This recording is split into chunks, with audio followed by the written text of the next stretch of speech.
In this guide, I'm going to show you guys how can you recover your YouTube account. Let's get started. First, launch your preferred browser, then navigate to the website support.google.com. Once you're over here, click on three bars, select the option Submit Feedback. Now select the second option, General Help Center Experience, and click on Next. After that, select the option that says something like something else and explain your issue clearly in the feedback box, mentioning that you deleted your YouTube channel and want to recover it. It's also helpful to include your Google account details and add a screenshot showing the deletion message if possible. Enable the option to allow email follow-ups, then submit a request. After some time, YouTube support may review your case and get back to you with possible recovery steps. The second method involves checking your Google account settings for brand accounts. Head over to another tab.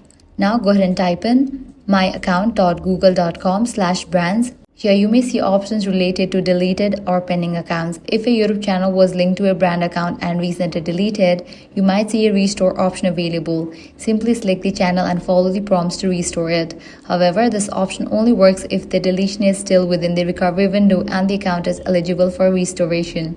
So that's it. This way you are able to recover your YouTube channel. If this guide helped you out, do not forget to like, share, and subscribe.